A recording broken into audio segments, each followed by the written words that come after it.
The US markets have been responding to all the tariff chaos. You know that they have been in the red all week. There was a bloodbath on Monday. The fall continued after that. And the worst may not be over. You know about JP Morgan Chase? It is America's largest bank. Well, yesterday, their chief economist had some bad news. He said that the risk of a US recession has increased. There is now a 40% chance that the US will slip into a recession this year, 40% according to JP Morgan. And it gets worse, by the way. The risk could increase to 50% next month if US President Donald Trump's tariffs take off. Remember, Trump says that he will impose more tariffs on the 2nd of April. He plans to hit all countries that tariff American goods. He calls them reciprocal tariffs. If this happens, it will upend global trade. And then there's a 50-50 chance that the US economy will tank. Again, this is according to JP Morgan, their chief economist. You may choose not to believe this prediction. You could choose to believe this instead. Do you think there will be a recession? I don't see it at all. I think this country is going to boom. You could choose to believe that. But you would be in a shrinking minority. A new poll came out yesterday. It shows that confidence in Donald Trump's handling of the economy is at record lows. 56% of the people polled disapprove of his economic policies, and this has never happened before. Never during his first term as US president. Back then, the economy was Trump's strong suit. Public disapproval always stayed below 50%. But just 50-odd days into his second term, the script has flipped.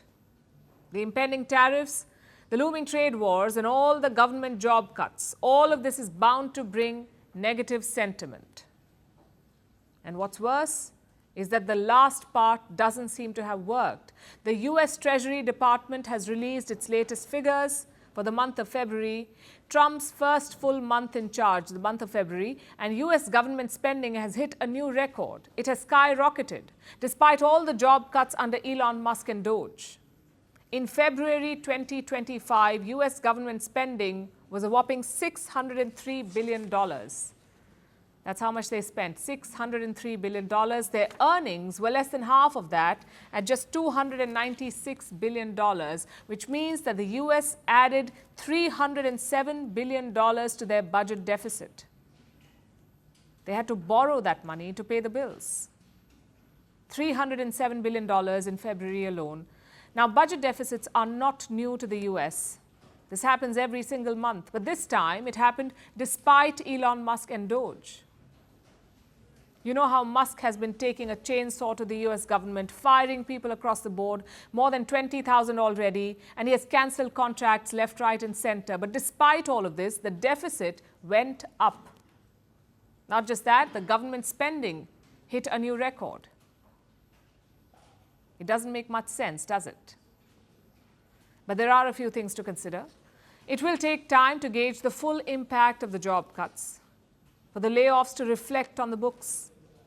Meanwhile, expenditure is up for a number of reasons, like increasing interest payments on past debt, and things like healthcare getting more expensive over time. So it's a tricky situation, which no one can fix immediately, not even Elon Musk and DOGE. Let's see if the American people give Trump and Musk time, or if dwindling public confidence tips the US into a recession. Merci beaucoup. Hi. How are you? Very well, thank you. Thank you for being here. Namaste, Mr. President. Bharat ke logon ko meri namaste. How many people generally follow you in interviews? Typically, in a month, we have viewers up to 150 million. That's more than twice the population of France. And in the last 2 years, we had 3 billion viewers. So I say, Laurent, this is your chance to be famous. You're on Firstpost. One word to describe your equation with Prime Minister Modi. Amitié.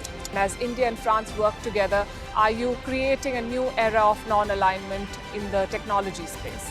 India is a training superpower. 1 million engineers a year, more than all of Europe and the US combined. So we have that partnership. We have a partnership on the environment and the economy. We also have civilian nuclear programs, and that is something we've developed far beyond the France-India relationship.